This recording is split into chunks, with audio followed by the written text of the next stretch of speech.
Bollywood actress रेखा की personal और professional life चर्चा में रही है। आज वे अकेले अपनी लाइफ जी रही हैं।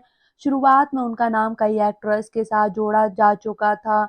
अमिताभ बच्चन पहले वो शख्स थे जिन पर इनका दिल आया था।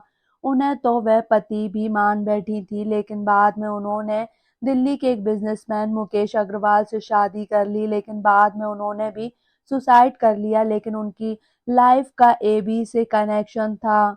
यहाँ अमिताभ बच्चन नहीं बल्कि किसी दूसरे एबी की बात हो रही है। कहा जाता है कि रेखा और मुकेश की शादी ज्यादा लंबी नहीं चली। दोनों के बीच रिश्ता जैसा भी हो, लेकिन लोगों ने तरह तरह की बातें की। कुछ ने तो ये भी अफवाह फैला दी थी कि रेखा काला जादू करती है, मगर बाद में चीजें बदली और लोगों ने इन सब बातों को इग्नोर करना शुरू किया। मुकेश अग्रवाल दिल्ली में एक हॉटलाइन कंपनी चलाते थे। उसमें किचन से जुड़े सामानों की मैन्युफैक्चरिंग होती थी। सिंपल फैमिली में जन्मे मुकेश एक दिन जाने माने बिजनेसमैन बन गए। बड़े लोगों के साथ उठना बैठना होने लगा।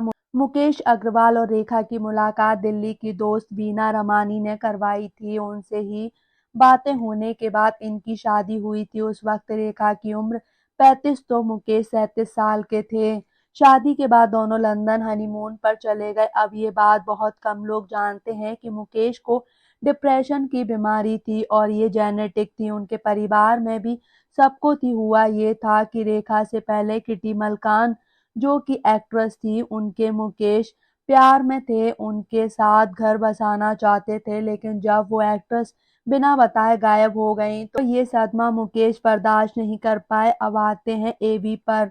तो जब डिप्रेशन का शिकार हो गए मुकेश, तो वो वैज्ञानिकों के पास गए जिनका नाम था आकाश बजाज यानी एबी। एक महिला थी। इनसे इलाज के दौरान रेखा के पति प्यार में पड़ गए थे, जबकि डॉक्टर की दो बेटियां थीं, उनसे भी वह काफी घुल मिल गए थे। इस दौरान तक रेखा से शादी नहीं हुई थी। फिर आकाश को बिना बताए मुकेश ने रेखा से शादी कर ली थी।